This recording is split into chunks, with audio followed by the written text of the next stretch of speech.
Hello and welcome to a brand new episode of the Popcorn Dialogues podcast with your host Nam and Rosh. And today we're going to be doing a retrospective of the season 1 for The Boys.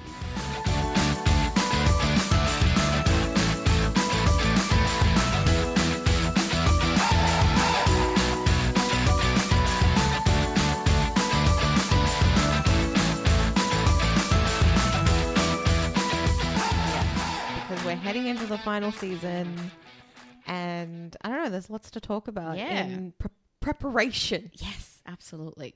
So, welcome back. We took a bit of a break because, look, honestly, we were a little bit depressed after the Thanks to another final season. Stranger Things finale, exactly. Not because obviously sad because it ended. Yeah. Because it's one of our favorite shows. But sad with like the overall hysteria around it. Hysteria, reaction, and just plain weirdness around it all. Yeah, because if you're a regular listener, if you listen, surprisingly enough, that's our most listened to episode. But also, I think a lot of people who listened to it didn't much care for it. Yeah. And that's okay. That's your opinion. Fine. That's fine. But just, as you know, we are a very small minority that actually liked that finale. Yeah, seems to be at this point. Yes, we were a little bit depressed after that. So we were like, we need a break. We need a break. We need a couple weeks break. So we did that. And now we're back. Yes. We are preparing ourselves mentally. Emotionally to say goodbye to The Boys. Yeah. If you're not familiar, The Boys is on Amazon Prime. Yeah. And it's been going on it's been since 2019. 2019, yeah. So this will be their 5th and final season. Yeah. Which is coming out in April 8th to be exact. Yeah, so we're really excited about this because it's a good we love this show. Yeah. It's a great show. You introduced me to this show. Yes, I did. Yes. And I didn't watch it. I can't remember why I didn't watch it initially. You had started watching it. Why you didn't watch it, I don't know. I think because you thought it was like too really violent. Yeah, initially I was like, it's a bit too gory. It is. I mean, it is. Let's be real. It's very gory. But it's a lot. But when I told you that one of my friends who absolutely cannot watch anything violent, she watched it and she loves it. Yeah. So you were like, I gave it a chance. Yeah, you gave it a chance, and then you ended up. And I loved it. So did you watch it before season 3? Before Jensen? Yes, we watched it. We did like a whole binge of like season 1, season 2, and then we rewatched season 1 and 2 just before season 3 came out. Yeah. So I think season 3 was the first season I watched it like properly. Yeah. In real time. Yeah. But yeah, I think my issue was that it was too violent and I can't watch a lot of violent stuff. Like, I mean, I can, but it depends. Like, if it's very bloody and gory, that's not for me. Like, that's why I wasn't a big Game of Thrones fan. Yeah, that's why you don't watch Game of Thrones. But, like, Game of Thrones is kind of like, I feel like that's more violent in terms of, like, it could all very well happen.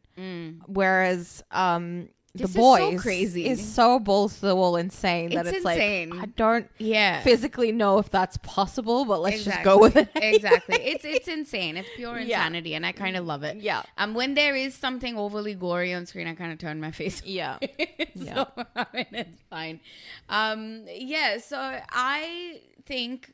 So one of the reasons why we thought we'll do a retrospective, because we did one for Stranger Things. Yeah. And that was really good, because we kind of revisit the season as is. Yeah. And then we can sort of keep track of what's happening and then think of what are some of the things that we need to think about for season 5. Yeah.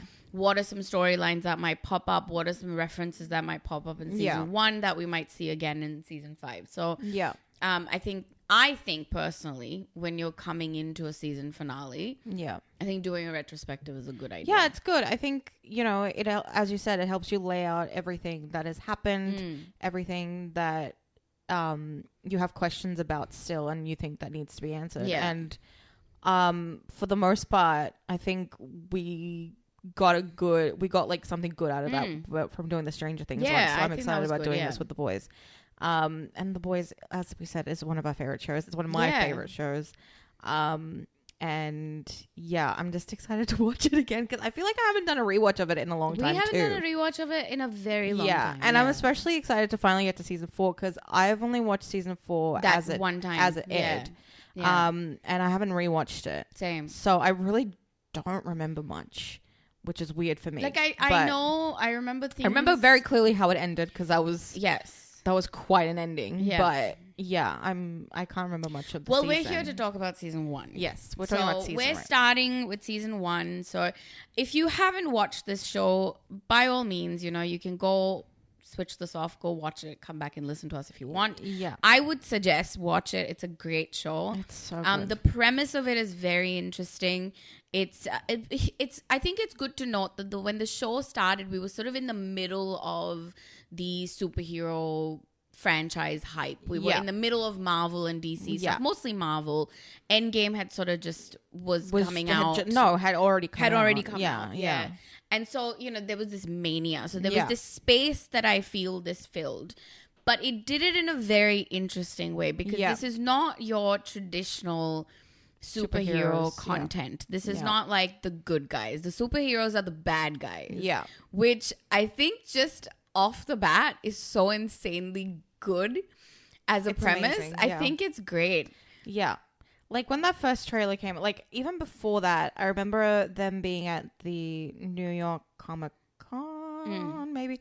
And it wasn't even a trailer. It was just like the in-show presentation of the soup. So like by Vought International, like they showed that clip. Yeah. And was Madeline Stillwell talking about like, we make heroes super and like all this stuff. And I was like, what is this? What is this? Yeah. Because in that you don't really get the impression that these soups are bad, right? Yeah. So you're like, what? This doesn't make any sense. What's happening? And then the trailer came out and it was like Homelander being like, I'm the Homelander. I can do whatever the F I want and like all this stuff. And I was like, what? And like, a dolphin flying through the window to Spice Girls wannabe, like what? What is happening? Crazy. So like all this insane stuff was happening. I was like, okay, this is not the regular superhero show, and it's I'm interesting here for it. Yeah, it's interesting to note that it's actually based off of comic books that exist. Yeah, but we haven't read it. We haven't consumed that. From what I gather from people who have read them in the past and then have watched the show. It is far more violent and far the show more, or the comic book? The comic book. Okay. It's far more violent and it's far more. There's not a consequence that much to things. Yeah. Whereas in the show, there's consequence, but it's also like there is a deeper meaning to everything going on. So there's a bit of a moral compass. There's a moral compass. Yeah. There is a reflection of what's happening in society. Especially in the US, and it's very timely right now. Yeah. And the show has always kind of mirrored what's happening or been able to somehow predict what's going to happen. I know, it's very strange. It's been very weird, especially season 4 was insane. Yeah. That any of that ever came to light. But, so there is not much happening in the way of the comics where it's like, society is forever changed because of something that might have happened. Yeah. Like it's just violent. It's overly sexual. It's, it's just all of that. Yeah. And you don't really love our group, the boys, in that much. Which I think is a good decision. So having said that, we have to also mention the creator of the show is Eric Kripke, who also did Supernatural, which is also your favorite show. One of my favorite shows as well. And I think having a creator like that to look at something and go, well, this doesn't really have an objective morality. There is nothing really here. There's no consequences for the bad things that happen. There's no, I haven't read it, so I can't say. Yeah. But to inject that into that and really make it, I feel The Boys is such a great show because, as you said, it mirrors what's happening. It reflects society and the way society kind of overlooks things, the way it impacts society, the way it kind of panders to things, people and power and money and all of that stuff. It's making a comment. Yeah. There is a commentary in this, which I really think is so good. Yeah. With the hero. So we've got the characters. So we obviously are introduced to the Vought Enterprises, which basically is like, I don't know how you can define Vought. It's like a conglomerate, like it is a studio. It's a conglomerate of everything. It's a studio. It's a manufacturing thing. It's like research and development. It's research and development. It's everything, really. Yeah, it's got everything. Yeah, but their prime real estate is these superheroes that they, put forward to the public as like, they are here to serve you. They're here in service of you, but they are actually only in service of themselves because all they care about are their movie deals and their money and franchising and making themselves the, above everybody else. Like it's kind of like we always sort of go, like, how much fun would it be if like Iron Man was real? Yeah. And it's literally, they've gone, do you really want to know how much fun that would be? Yeah. Like if Superman was real, or if Captain America was real, do you really want to know if that would have been a good idea? Yeah. A good thing? And I don't think so. I don't think so. Yeah. So it's like, especially Superman. Exactly. So like there's this fantasy of someone like Superman. So it's interesting with the show because you've got basically the superheroes who are essentially real life, like in the show they're real life, in world, they real. Exist in world, and they're all sort of like a counterpart or a reflection of like actual superheroes that exist, like in comic books and TV shows and movies. Yeah. So straight off the bat, we've got Homelander, played by Anthony Starr, who is absolutely brilliant. Yeah. He is Homelander and he is basically Superman. Yeah, he is. Right? Yeah. He's like evil Superman. Yep. Then we've got Queen Maeve. Yeah. And she is Wonder Woman. Yeah. Bit more jaded and very jaded, very cynical. You know how Wonder Woman is so hopeful. Yeah, she's like the opposite of that. She's the absolute opposite of that. Yeah. And then we've got Starlight. Yeah. Who is Starlight, her counterpart is kind of like it's a bit foggy. I think she's just meant to just exist, I don't think she's like a counterpart or anything. She doesn't really reflect anybody.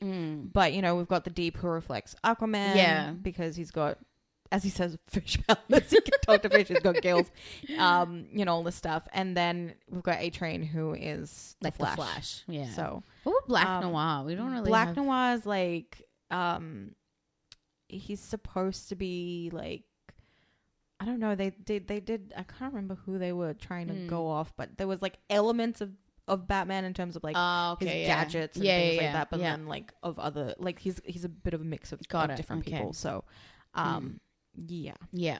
So and then you've got the Soups, and they basically are produced by Vought. They are they do real life superhero stuff. They save people and they, save. Yeah. But it's all for the cameras. But they also have like movie deals and they actually act and they do like products. And it's interesting because the world is basically just that. And, you've got posters everywhere and like all the products in a store all have like some kind of endorsement from them. Everything is Vought. Yeah. And then you have the Boys, which is this sort of like a very ragtag faction of CIA black ops operative. Yeah. But like very, very, very under the table. Very, like, very buried. Don't get any credit for anything. Yeah, they just do what they get do. Nothing. Because they were brought together by one of the CIA operatives. So so we've got Billy Butcher, Carl, played by Carl Urban. Amazing. What a also legend. To know, both Anthony Starr and Carl Urban are New Zealanders. But we claim them. We claim them as Australians. Oh my god, they're so good. Yeah.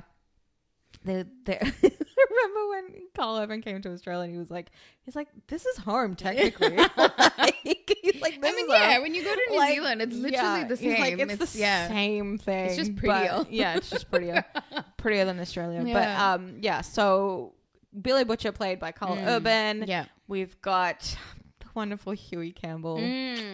Played by Jack Quaid. My favorite Nepo baby. He is a Nepo baby. He's a Nepo baby, but he's the one who, actually does stuff. But anyway, And then we've got Kamiko. Oh, she's so cool. Who is a soup on their side. Yes. We should say. Played by Karen Fukuhara, who I met 2 years ago. I know, I can't believe I get to say that. So that's cool. incredible. And we've got Frenchie, played by Tomek Capone. And we've got Mother's Milk MM, played by Laz Alonso, who is another cool favorite character of mine. I just love him so much. I didn't know this, but he was in the first Avatar film. Yes, he was. Yeah. I don't know what character, but... He was the one who was... I don't remember his name, but the one who was with Zoe Saldana's character. Oh, okay. Before Sam and Worthington then he dies comes along. Or something, yeah. I think he dies, yeah. I can't remember. But, well, they're all blue, so, yeah. you know. anyway, so we've got the premise is essentially we've got Huey Campbell, who is just this normal guy. He works in like an electronics store, and he's got a girlfriend, and they basically, you know, he finishes work, she comes, and they're walking down the street, and they're just talking. And she's a half a step off. Yeah, and she's like half a step off the curb, and all of a sudden, and this is like such a I know it's such a tragic thing to happen, but it's such a brilliant start with you. Yes, such a brilliant start to the show. It basically all of a sudden it goes into slow motion and she just bursts. But like it even you don't even realize like what's happening until like there's later. Like blood splatter on Huey's face in slow motion, and you're like, wait, what? Because suddenly she was there and then she's not there. Yeah. And then you see like the blood just like has exploded. It's like a and balloon. It's like balloon and it's like bones and flesh and like all this stuff. It's so gross. And then it just stops. And then you see who we later learn is A-Train on the other side covered in it. He's the speedster. Yeah. And he's basically run through her. Yeah. Trying to get away from whatever he was. he's doing. And he's just like, I can't stop. And he just runs off. And Huey is left literally holding Robin's hands in covered in her goo, essentially. So that's the start. That is the start. That's literally the opening. That is the opening. It's insane. Like, it's so shocking. Yeah. Because actually the opening is like these two guys discussing like Translucent and The Deep. The and, two like, kids, yeah. Two kids. And then like there's this chase down the street with robbers and everything. And Queen Maeve and Homelander come and basically save the day. Yeah. And you're like, oh wow, superheroes, great. They're so good. You know, they're so good. So cool. And then this happens immediately after. Yeah. And you're like, wait, hold on. What does this What is going on? Yeah. What is this? What was your like when you first watched that, like first probably 10 minutes? I think it's 10 minutes. Yeah. Yeah. What was your reaction? My reaction was just like, as I'm saying, like, wait, what's going on? Because like you get the impression that not everything is as it seems in the trailer, but then you're also like, but these guys are good, and my thing was like maybe A-Train is just like a rogue guy, but like as you learn through the pilot, it's the Seven, right? They call themselves the Seven, and he's in that group. Yeah. So it's like, okay, well, how is he going to be reprimanded for this? And he's not really like, he just gives like this fake apology on TV. And then like, even to Huey, he's just like, yeah, I'm sorry, whatever. Yeah. Like, but like, you know, there's that whole thing where they're in the underground club and they're laughing about the fact that he swallowed one of her molars. Yeah. Like, it's just, there's no regard for humanity from them. Yeah. And you kind of see that with everybody, which is, I mean, it's interesting. Like, they are so public facing, but then they hate them as well. Yeah, so, it's so interesting. So I remember watching it the first 10 minutes and I was like, oh my goodness, I am hooked. Yeah. This is brilliant. It's so And good. then, of course, you've got, you know, we see the inner workings of Vought. Yeah. And we see how they deal with something like this. Because Huey is literally, and by the way, can we also mention Huey's dad is played by Simon Pegg. Like, hello. Who is kind of is actually the model for Huey in the comics. Like, he looks exactly like Simon Pegg because Garth Ennis loves Simon Pegg. Oh, okay. So he kind of drew Huey as that. That's cool. So then Kripke was like, oh, we have to try and get Simon Pegg to play Huey's dad. Like, that would be so cool. And then sure enough, it happened. So, but yeah, I was hooked in that first 10 minutes, and you see then, you know, how you deal with it. And this kind of is like, the first episode is very much like that blueprint of what the difference is between the Soups and everybody else, and how the Soups treat everybody else, what they think of just basic humans. They literally have no regard for them, like especially people like Homelander and even Maeve to a certain extent. Yeah. And then you have the Deep, who is just, you know, this insecure, absolute piece of crap. Yeah. Who treats women especially as objects. Yeah. And like you've got all these different things, right? And then we're introduced to someone like Starlight. Yeah. Annie. So Starlight is probably the only soup that right from the start, because she is now being because they've lost one soup, so there's the 7, so they've lost Lamplighter has retared so they have to get another one, so there's this big auditioning process, and we see Annie with a little I always think of it just punching like the garage wall. I'm like, how many times did that fix that? Yeah, I don't know. But we're introduced to Starlight. She gets picked to be in the 7, and she's this idealistic young girl who just wants to save the world. She just wants to do the right thing. And as you're watching her sort of get involved in the group, you're like, my biggest fear the whole time was like, is she going to get corrupted as well? Yeah. You know? Yeah, I think that's constantly where you're like, oh, is she going to go down that road? Like, is she going to, like, you know, but because she is so, her optimism changes in that she doesn't really idealize all of this anymore, but her thing is, I'm going to stay who I am. And do the right thing. Yeah. Doesn't matter what, I can't change these people. I probably cannot change, but I'm still going to do the right thing. Yeah. So, but, you know, as we go on into the show, she does try to, like, you know, change the system. Yeah.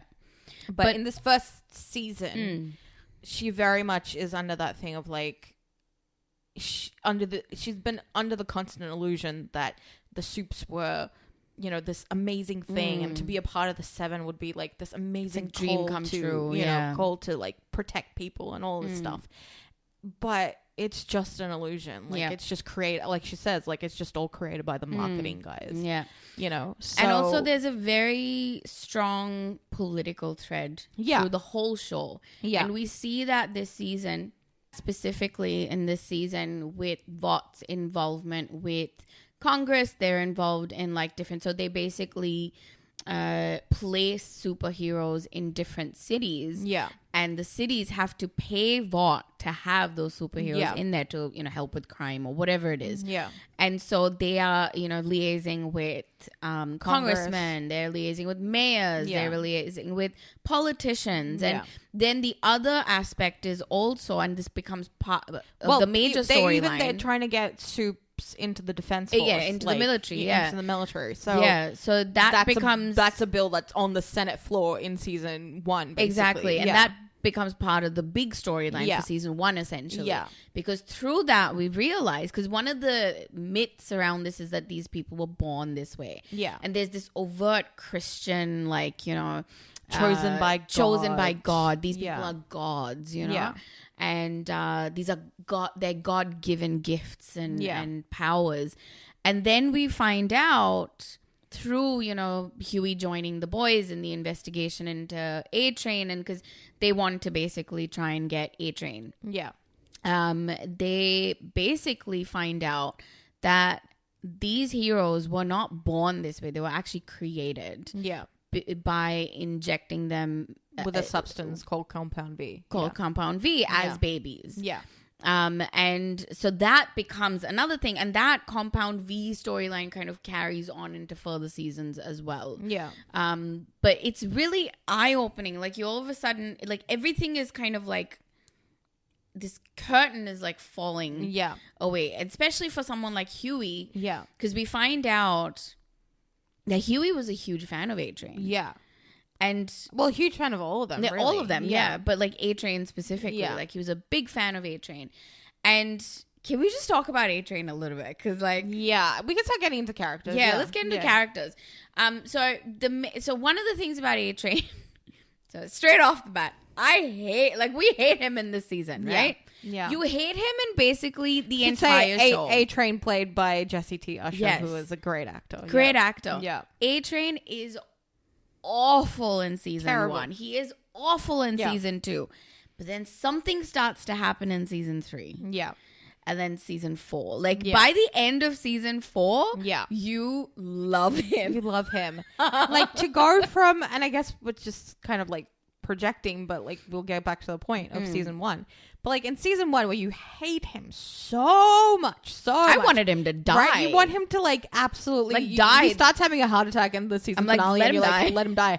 And then in season 4, like obviously like, oh my God, he goes through this amazing transformation and everything.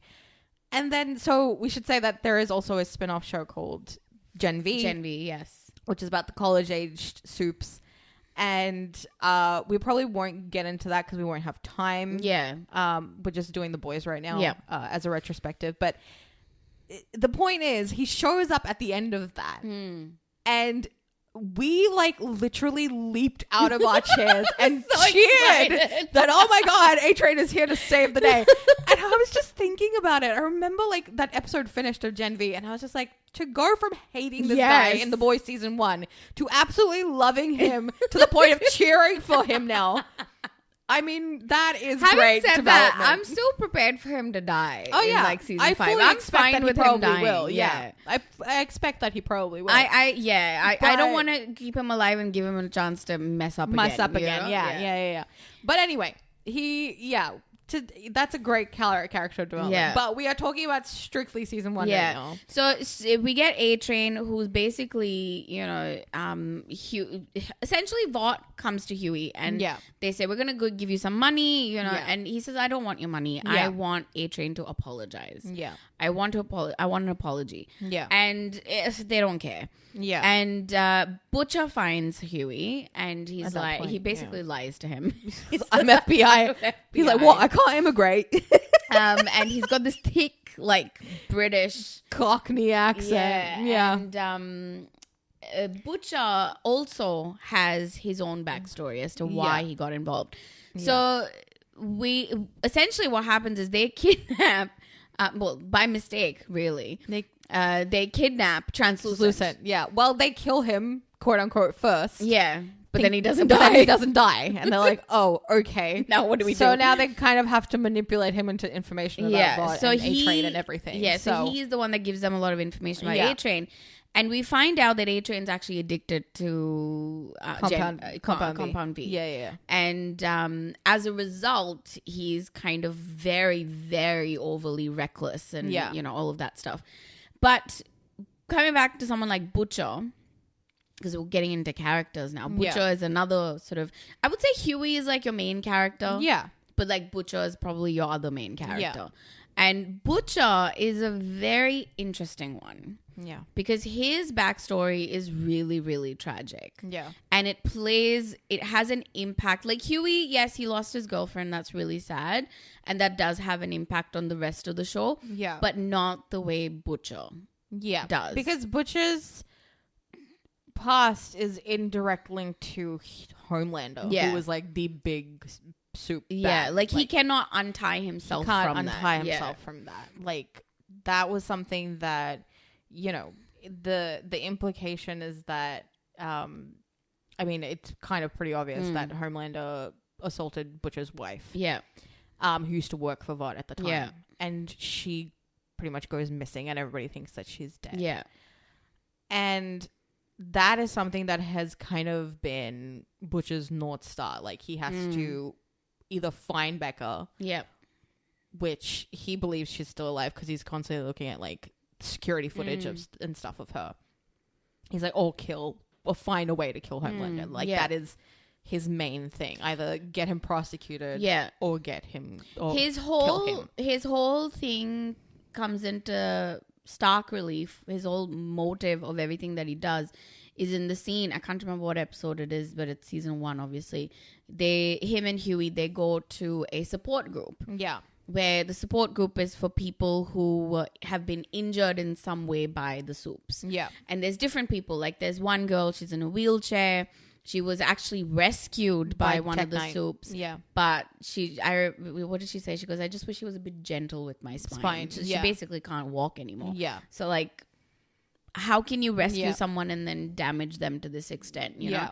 And there's other people as well. And we really see Butcher's rage there. And he's like, why are you pandering to them like they're gods? They've done so much damage to you. How can you not be angry with them? Yeah. He says, where is your rage? Where is your self-respect? Yeah. And so his whole thing is we need to either prosecute them, but prosecution's not really going to work because they're so tied in with the politics of it all. Yeah. The only other option is to get rid of them. Yeah. That is the only way to do it. Yeah. And the big bad for Butcher is Homelander. Yeah. You know, all the others are sort of like, they're all bad. He doesn't trust anyone. He doesn't trust, even his own group, he really doesn't trust. Yeah. You know, he doesn't trust and he's kind of, and this is like at this point, like Annie and Huey have met in a completely different circumstance. Yeah. But he finds out that Huey is like, you know, becoming friendly with her, and he's like, you have to use her. But like as Annie and Hugh are kind of falling for each other, he's like, what are you doing? You can't fall for a soup. Like, are you insane? Yeah. Like all this stuff. So he really doesn't have the trust for anyone. He doesn't. He doesn't trust anyone. Because his only through line is just Homelander. Yeah. So yeah, I mean, Butcher's a great He's such a good character. And like all the other boys as well. Like we've got Frenchie, who's one of my favorites. I like all of them actually. Yeah. Frenchie, who also has his little backstory. He's not as personally involved with them. He's just, you know, he's someone who's always been in the criminal world. Yeah. He's like a mad genius with like explosives and things like that. Yeah. But something happens with, you know, it was something that he was supposed to do. Yeah. He's not a good guy. He's a bad guy. Yeah. But there was something that happened on his watch, and that has deeply affected him. Which comes into play in season 2. Yeah. In season 2, it becomes a little bit more obvious what it was and how that's impacted him. So that, but then you also have MM, who I don't think until season 3 we really find out what happens to him and his family. So he implies in season 2 that, you know, some bad shit happened with my family and Vought. I don't want to get into it. It's kind of what he says. And then in season 3, you find out what happened. Yeah. So at this point, we only really know about Huey and Butcher. Yeah. These are the two people really know about. We kind of know that the others are involved, but we don't know why they're involved. And then we also have Kimiko. Yeah. Who is like a stray they just pick up. Well, she's one of the people that is kind of collateral damage of the soup world. Yeah. Because she had no relation to anyone until she was injected with Compound V by human traffickers, basically. Yeah, pretty much. Yeah. And, you know, to become a soup terrorist, but then they find her and they rescue her, and she's now part of their group. But she becomes part of their group. And I think that's a really good tie-in to what the rest of the storyline is. They find out that Compound V exists, but then they also find out that Compound V is being distributed to places outside of the US. Yeah. But interestingly enough, Madeline Stillwell, who is like the head of Vought, has no idea because she's the one that really manipulates everything. She's the one that manages everything. Yeah. Well, she's VP of Hero Management. Yeah. And she has no clue what's happening. And we find out that it's actually Homelander who's doing this. Yeah. Homelander has his own agenda. Yeah. Through the charity, quote unquote, Samaritan's Embrace. Yeah. You know, instead of shipping out polio vaccine, they are shipping out Compound V. Yeah. And there's a motive behind it. The motive is that Homelander knows all about the bill that's on the Senate floor, that the soups should be in the military. There's lots of pushback. Like a lot of people are not happy about it. Yeah. A lot of politicians are not happy about it, to be fair. They're like, this is not going to work. Yeah. And so they find ways to manipulate and to blackmail and all of this stuff. So one of the things that Homelander does is he actually knows about particular soups that have been created outside of the US, and they are now part of terrorist organizations. So he can then go and fight and show that we need people like you me. Need soups in the military. Yeah, you need soups in the military. So they manipulate that whole situation. Yeah. But interestingly enough, coming to Homelander, who's another great character, he is pure evil. Oh, yeah. He is pure evil. That man is not a man. He's a monster. He's a monster. Yeah. Absolute and gets more monstrous as we go along. So. I know. Season 1 is like nothing. Nothing compared to where he ends up. Like when you watch back on season 1, we're like, oh, this is child's play. Oh my God, I know. And the interesting thing is, and I always say this, like writing a good villain is very difficult because you need to have some kind of empathy with this villain. Yeah. And at least at the start. Oh, yeah. Definitely in season 1. After season 1, zero empathy with this guy. This guy's pure evil. Yeah. But in season 1, you're like, oh, I actually kind of feel bad for this guy. Yeah. Because we find out that Homelander actually was like literally born in a lab. Yeah. He's had pretty much created there. Pretty much created in the lab. He was injected with Compound V. He was never treated as a child. He was always this commodity. He was always this thing that can be manipulated and abused and whatnot, right? Yeah. Through scientific experiments. Yeah. And you feel bad for that. Yeah. Like he hasn't had a mother. He hasn't had a father. No. He doesn't have any kind of normal upbringing. No. Like, there is nothing there. But they manufacture this whole story they manufacture for the him. whole story of like he's got this background of like living in this like mid suburban house and like, you know, his mom used to sit at the piano every night and play piano while him and his dad used to make model planes and like paint them together and like all this stuff. And like, oh my God, he loved baseball as a kid and his mom used to make him a diamond shaped, you know, cake every year for his birthday and like all this stuff. And like none of it is real. None of it is real. None of it is real. To the point where they're making like this promotional documentary and there's a blanket. Was all in the documentary. Yeah, there's a blanket on the bed, which is a blanket that he had in the lab. Yeah. And it just triggers him. And he's like, I can't do this. Like, this is ridiculous.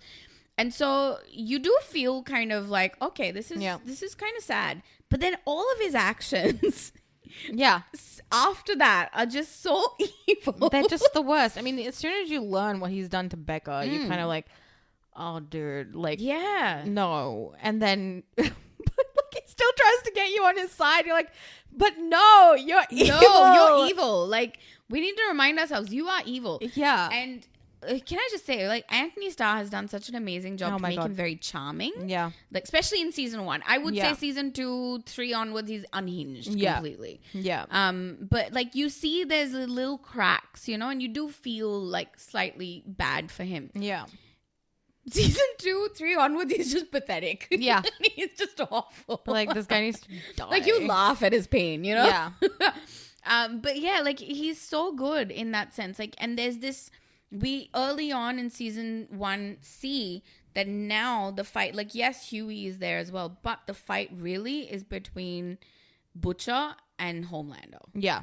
And Homelander... It's kind of always been that way. Yeah, and Homelander is your big bad. Yeah.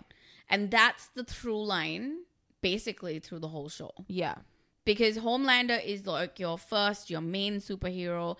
He's the one that controls everything. And then we find out... that even his dynamics within the 7, he's pure evil to all of them. Yeah, he is like the head of the 7, but like he manipulates everybody into doing his dirty work for him. And that's where you kind of feel a slight empathy for the ones who are in the 7 as well. Yeah, exactly. And you go, especially later on when you see the way he talks to like A-Train. Yeah, right? Talks to A-Train, talks to Maeve. Like, he makes Maeve kind of like living in hell in season 2. Like, it's not good for her in season 2. But like, he believes himself to be above everybody, including them. So, and you really see his manipulation with this one particular thing that happens, which has an impact later on as well, which is why I think it's good to mention it.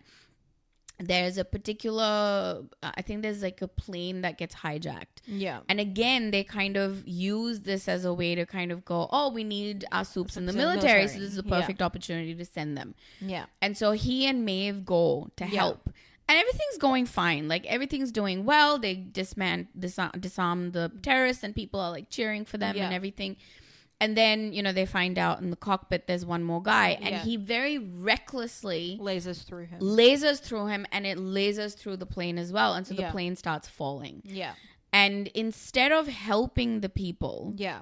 Like, Maeve is, like, begging him. Maeve is literally begging him, you need to help them. Like, okay, realistically, there's not much they can do. Yeah. But the least you can do is at least grab some people that you can help, right? Whatever you can do, try and do that. Yeah. And because she's like, oh, you can take them out. He goes, what, come back like 230 times? That's not going to work. And he's right. It's not going to work, right? No. But you could take 10 people hanging off your arms. You could possibly do that. Yeah. Right? There is something you clearly could do. Didn't watch Iron Man 2. Exactly. Right? Exactly. Iron Man did it. Yeah. But like there's something you can do. But he completely goes, not going to help. Yeah. And him and Maeve just sort of, that image of them is like just in the air and they watching the plane fall. Yeah. It's so harrowing. Yeah. It's harrowing. It's so and then, bad. Of course, you know, when the plane is found, the debris is found, they're standing there and he's giving this big speech of like, this was done by terrorists and this is why you need us in the military and like, all of this stuff. If we had been deployed first, they would have been saved and like all this stuff. And that's where you start to see Maeve go, hang on a minute. Yeah. This is not good. Yeah. This is something that is, I can't do this. Yeah. And we start to see cracks in Maeve. Yeah. Yeah. I like that we get cracks in her very early on. Yeah, like, we do. I used to think that maybe it's like in season 2 when she starts to change, but like no, season 1 starts to change pretty early on. Like even being like with Annie, she's always like, can you stop? Like, don't let them see you like this. Like, what are you doing? Like, you have to toughen up. Yeah. And then, you know, when Annie kind of like brings her down to the level of being like, you know, I used to read your biography and like, you know, but now I just realized it's probably written by the marketing guys. Yeah. And then, because she was, you know, you didn't just break your wrist saving that bus full of kids. Like, I believed you actually did that. And like, she shows her like, my radius never healed straight. Like, I actually did break every bone in my body. Yeah.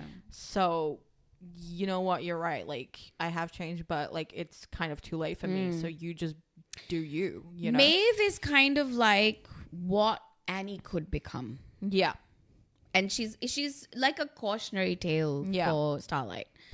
You know? Because she probably was who Annie is. Yeah. She probably was that. Yeah. You know, from like what we can tell of what like, she is. When she calls herself the 23-year-old bright-eyed, you know, figure was amazing and like all this stuff, coming to Vought to be like, I'm going to make a difference. And now this is what she is. So yeah, she is the cautionary tale for Annie. So it's even for Annie to kind of go, that's not something I want to become. Yeah. Because we find out Maeve's an alcoholic. She's miserable. She abuses drugs and she self-harms, you know, in that sense. And it's just, she's absolutely miserable in her life. And we see cracks in her. We start to see No, I wouldn't say cracks. At this point, A-Train is very much evil. No, he's on the evil train. Any cracks in A-Train at this point. He's very much on the evil train. Yeah. He murders his girlfriend to cover up his V addiction. Yeah. And also because Homelander tells him to do it. Yeah. And because at this point, A-Train is he's categorized by selfishness. Yeah. He is selfish. He only ever thinks about himself. Yeah. But then we're starting to see his use of Compound V is affecting his physical abilities as well. Yeah. And because he's basically taking it to like remain the fastest man alive. Yeah. But it's no also longer, like enlarging his heart and like he has a heart attack in the end of the season. Yeah. So like, yeah, it's in your selfishness, you're harming yourself. Yeah. You know? And at that point when he has a heart attack, you're like, oh my gosh, just die. Right? Yeah. But Annie and Huey, because he comes when at the end of the season and he discovers that Annie is actually helping Huey. Yeah. And he's ready to spill the beans to Homelander. He's like, I'm going to tell on you. Yeah. And then that's when he has the heart attack. Yeah. And Annie says to Huey, you go I'll take care of this. Yeah. And she watches him for a while, but she can't help herself. So she gives him CPR. And that's basically what saves his life. Yeah. And that is where the turning point's going to happen a little bit more next year and next season. Yeah. But not fully yet. Yeah. But yeah, like all of this stuff happens. We get, what are some other big things that... Well, I mean, I guess we should say, like, the way Annie has developed through the season is because of, you know, what happens with the Deep in the pilot. Yeah. He assaults her, basically. And she is very much, like, that's when the cover is blown of, like, what this place is and everything. But then at the Believe Expo is when she has her turning point of, like, you know, she basically calls out the fact that this has happened to her. She doesn't name the soup, but everyone is kind of just everyone kind of knows. Everyone, especially at VOD, is kind of in the know, like, you know, that this has happened before. And, you know, that is when she's like, I don't do discretion anymore. Yeah. Like, I'm not going to let you manipulate me into anything. And so that is very interesting because then with her and the Deep being in such close proximity, like he is always giving her shit and thinking that he can get away with it, but he actually can't anymore. And so that is then on the flip side his story where he gets sent to Sandusky, Ohio, as punishment, as a sabbatical, like, because Madeline's like, let's face it, there's a matter of time before let's face it, frankly, other women speak up. And so this is how we deal with things now. We're getting ahead of it and we're sending you away. And it's just kind of like the best revenge for someone like that's him. where like the comedy aspect comes in because he's so pathetic. So pathetic. Oh my god, like he's evil, but he is so pathetic. Deeper, a memoir. Oh. Are you serious? And this is where the show really takes it to a whole other level because it's like, it's a satire. Yeah. It is a pure satire on society, on a very American society, I would say. Yeah.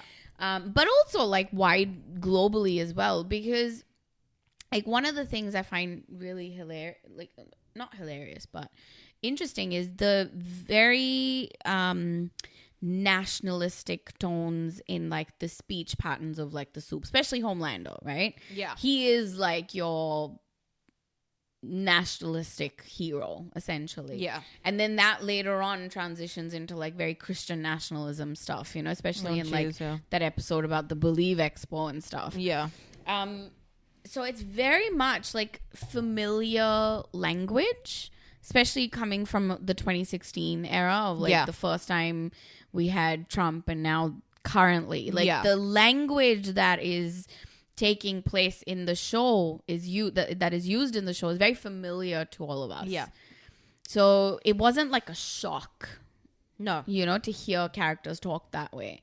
But like, like the commentary that it has on American society, and weirdly enough, it kind of almost like does something before it actually happens in real life. Yeah. Especially like season 2 onwards. You're like, oh. Yeah. And the ending of season 4. Season 4 especially. I remember Crypty talking about it. Like, they were breaking that season as stuff like that was going down.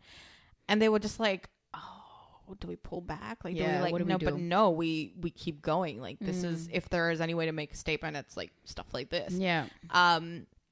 So when it aired and people were like, they just predict like everything that was going to happen that's currently happening right now. So yeah, it's quite insane, but I mean, that's good storytelling. That mirrors real life. Yeah. And of course we have to talk the ending of The Boys. The ending is where season 1 really shocks you. Yeah. Yeah. It is a shocking ending. So it's a great ending. We have the confrontation at the end where, you know, Butcher has told the CIA that, you know, we have to try and get Homelander, and CIA is like, look, Homelander's out of, like, off bounds. Like, he's too much. He's too much. Like, you know. But then there is a bit of an agreement of like, okay, fine, let's see what we can do.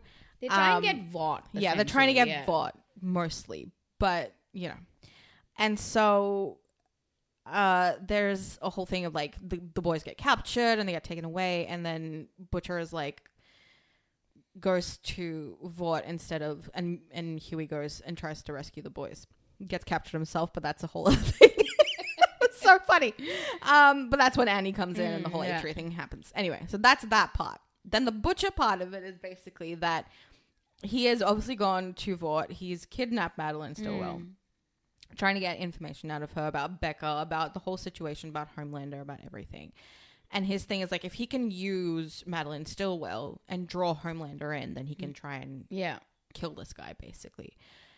And, you know, up until this point, like, Homelander's kind of had his own small side arc where he is also trying to find out what happened now that he's realized that Billy Butcher is that guy that he met like 8 years ago. He figures out that he is Becca's husband. He met this guy 8 years ago. Why is he here? What is he planning? Why is he after me? Why is he after me? So he's gone to like who used to be head of science back in the day, Dr. Vogelbaum, and asked him, and Vogelbaum gives him a story of like, you know, Becca became pregnant after you assaulted her, and she basically died on the table.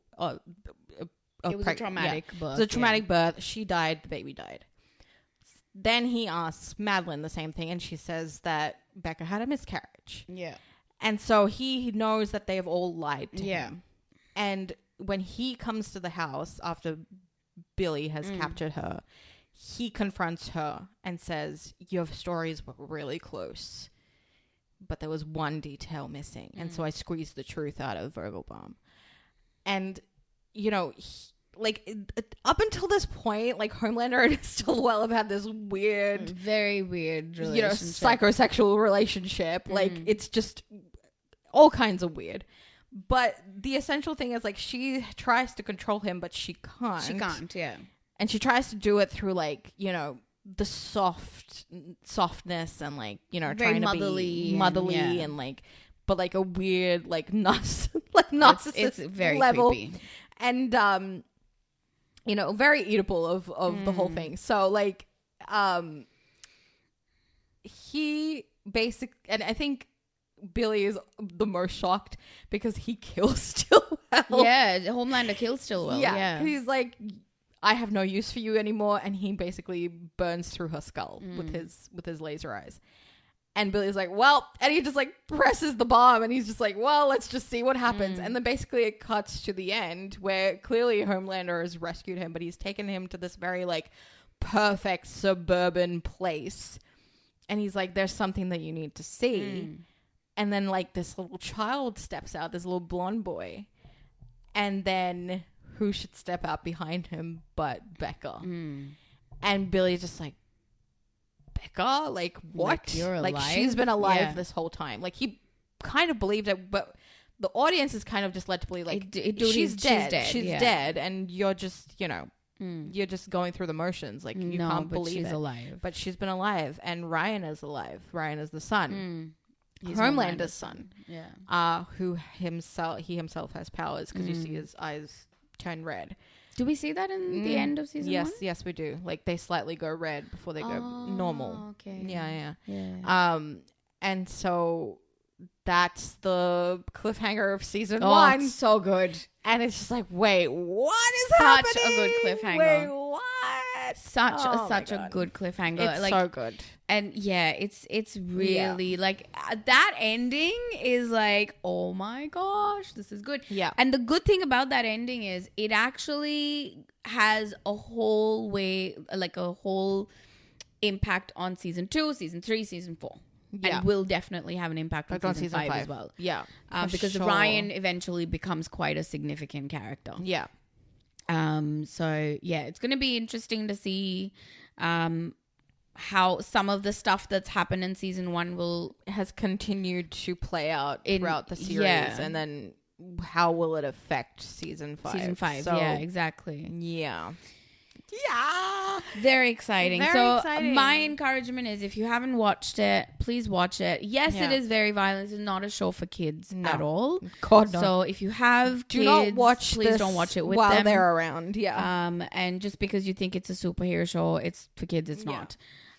This is definitely not it. I actually know someone who was like, oh yeah, my kid wanted to watch it and we watched it. We were like, oh my God, what is this? No, not a good idea, parents. Not a good idea. But like, there's just so much, like, I didn't think that, like, when this first started, it wasn't that I was like, oh, it's not going to work or anything. Like, but it's just that thing of like, how are people going to respond to this? And for the most part, people are on the right side of, like, you know, it is a show about the social commentary of what's happening right now. And it's very, like, you know, poignant and impactful. Yeah. And then there's like the other side. There's like Homelanders. Oh, you know, my gosh, like, there are people who love Homelander. It's people, like, no, that's not the point. You're not Do supposed you to not love realize him. that the show is making fun of you? You are the exact people that it's set like as being satirized here. Yeah. But anyway, I digress. But we But see more of that in the we see more of that seasons, in like the following seasons, like from 3 onwards, I would say. But it's just a really great show, and like the way it's built the world out, like the marketing being in world, but then like they put it on Twitter as it's happening so in our world. It's just that is one thing when this show ends I'm going to miss a lot, because it is just so, whoever runs the boys account and also the Vought International account, you deserve every good thing in this life. Seriously. It's very good. Because like the boys account will like reply as the boys to Vought International, and they'll say the most unhinged things to each other. It's so funny. It's so funny. But like, and they just they have the most incredible marketing team. And it's so they good. deserve every good thing in this life. But true. You know, the acting is great, and like the soundtrack is amazing. Soundtrack's great. Music's excellent. Music's excellent. And yeah, I love that. I love Huey going, do you know who my favorite musician is? James Taylor. Number 2, Simon and Garfunkel. Number 3, Billy Joel. Those guys, they don't fight. I know Billy's Huey's very unlikely in that situation. We haven't really talked a lot about Huey, but it's a fact. Like, he's not a violent person. Yeah, at all. At all, you know? And like to be confronted with this world through Butcher, and to first of all electrocute a soup to death, who doesn't actually die, and then to explode him into pieces, and be covered in all the muck, is a big deal for Huey Campbell. So season 1, he's just sort of finding his feet, and he falls for Annie, of course, and their little relationship. They have a confrontation. There is like now trust issues that they have to work out in season 2. And like you get a little bit of everyone, I think, which is really good. Like you do sort of get a little bit of a flashback about Kamiko, like her being part of the Shining Light Liberation Army, but like against her will. And then Frenchie, you kind of understand things about like his father being abusive to him, and like, you know, trying to take him away from his mother. And then even MM has a family. He has a wife and a daughter. And then, you know, how he kind of has to keep lying to them about what he's doing, and it's just eating him inside. And like, you know, I feel like you get more of MM in season 2 and 3. And it's great. What we get on him is excellent. So good. I absolutely love, like MM is my absolute favorite. And I would say that as well. I think he's great. But I think the way season 1 is set up is so well done. Like they've given enough space for a story to grow. They've given lots of things that can continue onwards into subsequent seasons. They've introduced characters really well. You've got character arcs within season 1, but you also have character arcs that will continue beyond season 1. And we can already sort of see that. So I think it's a very well written show. Yeah, so good. It's a very well planned show. Yeah. So far. And this is what happens when people come from network TV, just saying. Exactly. Because they know actually how to plan things. Exactly. People who just get picked up from whatever and then they like, oh, we're going to make a 6-hour movie. Like, no. You're making 6 episodes. Yeah. This is episodic television. You can feel like there's literally a 3-act structure for each episode. Yeah. Not just for the whole season, you know? Yeah. Technically, so I think in television it's 5-act structure, but anyway. Yeah. But like, you know what I mean? Like it's similar. So there's a structure to each episode, which just perfectly works. Yeah. So anyway, so that was our retrospective for season 1. Yes. We will be doing, our next episode is going to be on Bridgerton. Because that is coming out this week. Ooh, geez. Yep. Yeah. 29th. I'm excited. A little bit nervous. Can I just say this is also in relation to The Boys, weirdly enough, despite it being Bridgerton, but like when it was, I think it was season 3 of Bridgerton when part 2 was coming out. It was coming out on the same day that season 4 of The Boys. Oh, I remember. And so The Boys, and then like someone put up Girlhood as a spectrum, and it was like Bridgerton on one side and The Boys on one side, and so The Boys account retweeted and was like, "Dearest diabolical reader." And then they commented again. They're like, "Butcherton." And this is what I mean. Like, this is the stuff that they do. Did Netflix have fun with that? I can't remember what Netflix did, but The Boys account was just like having so much fun with it. And this is what I mean. This is what I'm gonna miss. That's so the funny. Most. That's so good. I love it. Yeah, I love it. So yeah, anyway. So next episode is going to be Bridgerton, and I think it's like volume 1, volume 2. Is that? Yeah, so like volume 1's like January 29th, and then volume 2 is February something. Whatever. So we'll do it that way. Yeah. So we shall see you next. Well, we will talk to you